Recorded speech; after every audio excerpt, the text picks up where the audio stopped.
posisi gua kan ada di lantai 1 nih. Tiba-tiba kakak perempuan gua teriak dari lantai 2. Assalamualaikum warahmatullahi wabarakatuh. Kisah seram kali ini datang dari saudara kita Wira, asal Sulawesi Tengah. Siapkan mental kalian agar gak keserupan. Saatnya kembali ke masa lalu. Nama gua Wiro. Gue ingin menceritakan pengalaman pribadi gue. Waktu itu gue bareng keluarga pergi mengunjungi rumah duka ke Sulawesi Selatan karena nenekku meninggal dunia. Gue, kakak, mama sama papa, kita berempat pergi naik mobil. Sepanjang perjalanan gue agak sedikit kesel sih, karena ya gitu gak bisa main game. Dikit-dikit sinyal muncul, terus hilang lagi. Habis dalam mobil juga sih. Beberapa jam berlalu, perjalanan yang sangat panjang. Akhirnya kita sampai di Sulsel. Saat kita sampai, almarhumah nenek udah selesai dimakamkan. Habis itu malamnya kita semua ngaji. Setelah ngaji, barulah kita istirahat. Di jam 11 malam, gue masih gak bisa tidur ya. Mungkin karena udah kecanduan banget sama game. Jadi gue login game tuh. Rumah nenek itu 2 susun. Di lantai 2-nya masih berdinding papan. Sekilas dilihat agak rumah nenek ini kurang terawat gitu. Di samping rumah ada pohon jambu yang besar dan suasananya tuh agak sedikit aneh sih. Tapi karena gua lagi kebelet main, jadi ya bodo amat tentang suasana aneh itu. Nggak kerasa jam udah menunjukkan pukul 12:25.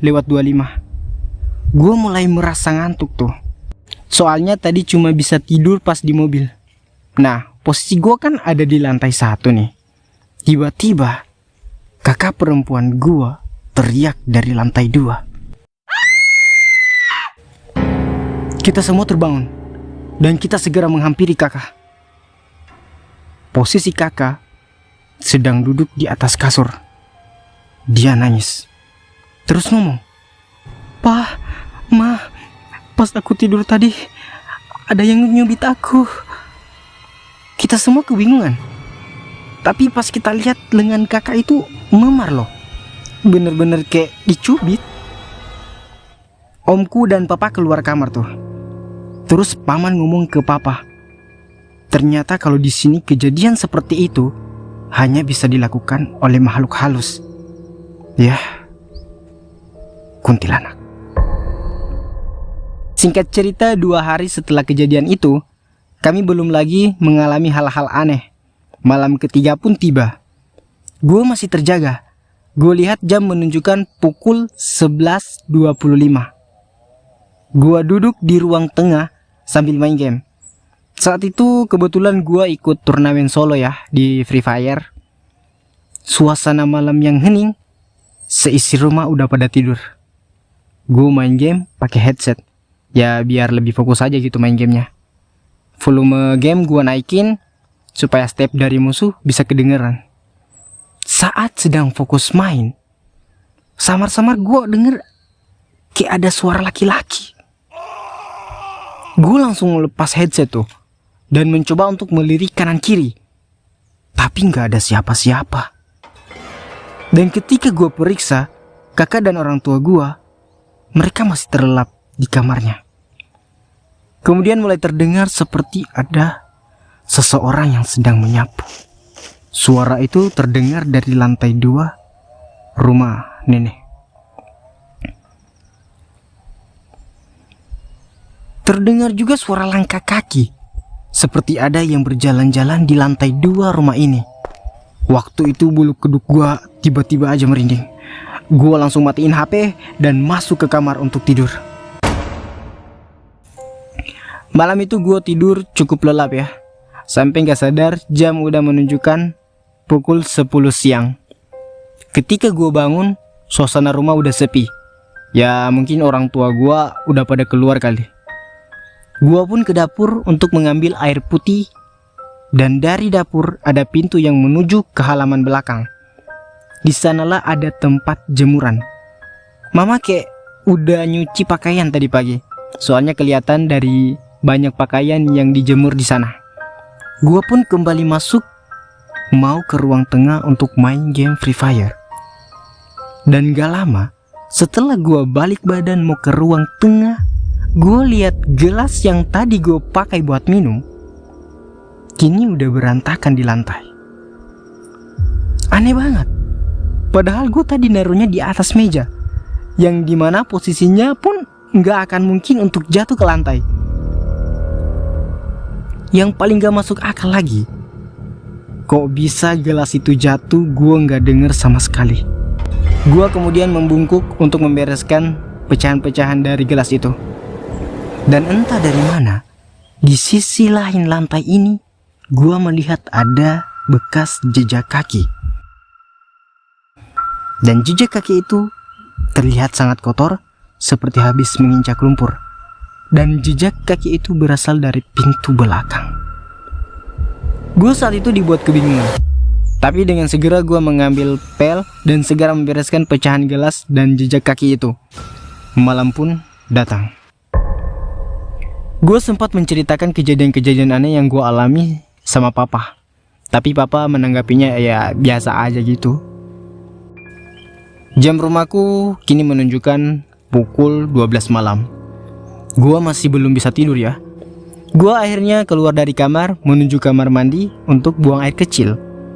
Saat gua berada di kamar mandi, gua dikagetkan oleh suara langkah kaki berlari dari lantai 2. Gua coba melihat keluar dari kamar mandi. Keadaan lantai 2 terlihat sangat gelap. Gue takutnya itu maling ya. Namun tiba-tiba terdengar sebuah suara tertawa wanita. Siapa di sana? Pertanyaan gue hanya dijawab dengan sebuah tawa kecil. Suara itu terdengar dari lantai 2 rumah ini. Gue kembali masuk ke kamar mandi buat nyiram kloset tuh. Dan ketika itu tiba-tiba saja entah kenapa perasaan gue mulai nggak enak dan bulu kuduk gua mulai berdiri.